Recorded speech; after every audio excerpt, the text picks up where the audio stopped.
Hey, I've got good news for first-time home buyers, especially if you're looking in Ferndale and some of the surrounding areas. I'm seeing signs that inventories are increasing, so I'm going to run you through a report that I use with all of my buyers, and then we've got some other tools that can help you make an educated decision. Again, it's not just enough to have a plan to buy a house. You got to have a strategy of how you're going to make offers, what's going to make your offer stand out, how are you going to be able to negotiate a better deal. And so the first step is just understanding what's happening in the market. So people are concerned about values potentially coming down.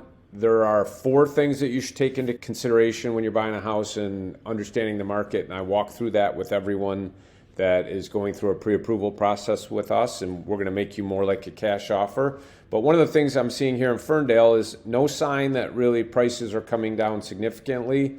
Again, this time of year, there's not normally a lot of listings coming to market, but I am seeing more right now in Ferndale, so that's good news for buyers. Average days on market, these are all normal. 48% price decreases. People have been going to market a little bit too high with their prices. 33%-ish is normal for price decreases in a normal market, so this is a little higher than normal. Not a lot of relistings, which means that deals are staying together and closing. There are 65 homes available right now in Ferndale. That's up a bit and down from the summer, but this time of year it's normal for it to be down, but it's somewhat normal for the last couple of years this time of year, but again, increasing as of right now. So we will take a little deeper dive on that, and you can see here some of the information.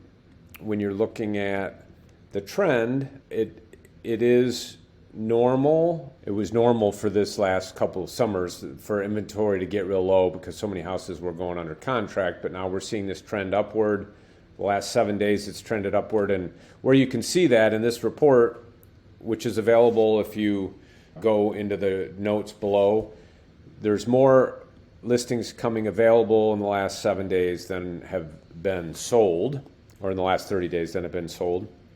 So that's an indicator that it's getting a little bit easier for buyers. More houses coming to the market. I expect that to probably continue after the first of the year because there are not a lot of people that list during the holidays. Okay, and then if you decide that you wanted to work with us, we're going to give you more tools to understand what the market is. And so you're going to not only be able to dive into that potential town that you're looking, but you're going to be able to see around it. So Ferndale is still relatively a seller's market because there's not a ton of inventory, but there are more signs that buyers are going to be able to negotiate. But again, you can kind of go in and explore some other markets. You can see it looks here like Berkeley is pretty similar to Ferndale, but Royal Oak may be cooling off some, so some more opportunities to negotiate there.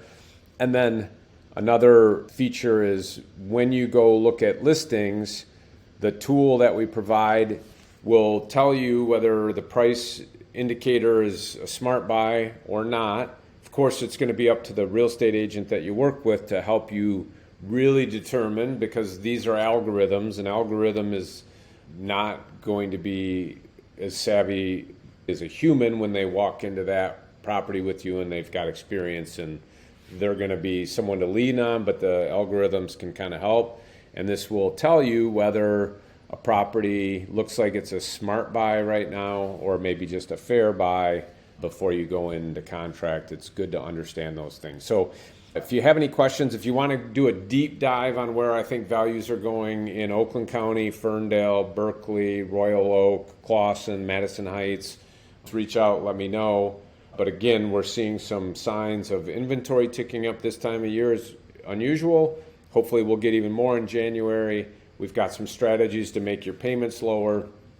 And again, I think that once rates do start declining significantly in the future, then we're going to be back into multiple offers because there's just not enough inventory out there for the massive number of home buyers, people that are on the sidelines waiting. Okay, so if you're looking at potentially renting, maybe you're going to release, or maybe you're going to go find a new situation, rent a single family residence, we got to take a look at what that means. What are your options? So if you've got a time frame, and here I'm just using a 10-year time frame, you may move on before that, but you can't control your rent. So An example payment's $1,841 if you buy, $1,731 if you rent, but there's a typical increase in rents averaging somewhere around 4% in Oakland County.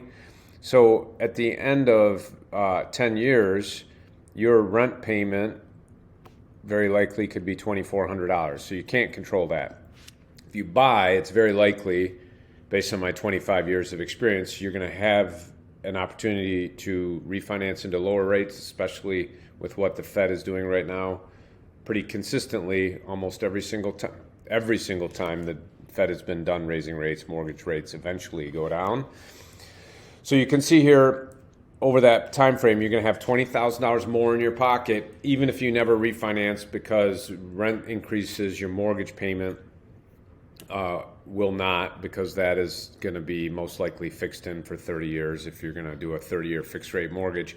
Appreciation gain somewhere around $130,000. Amortization gain, meaning you're paying your principal down even without you sending in any extra principal, you're paying it down about $25,000. So what does that mean to us over time? Well, 10 years from now, I think it's highly unlikely that when you say goodbye to your landlord, they're going to say, hey, here's a check for 6 figures. But after selling your house 10 years from now and paying the fees, assuming you're going to pay 6% to real estate agents to help you sell your home, you're still $150,000 to the positive. So again, when we're looking at buying, we got to look at the alternatives, and renting is an alternative. And if you've got a short time frame, it may be the right alternative, but you got to look at all your options. So again, any questions, reach out to us.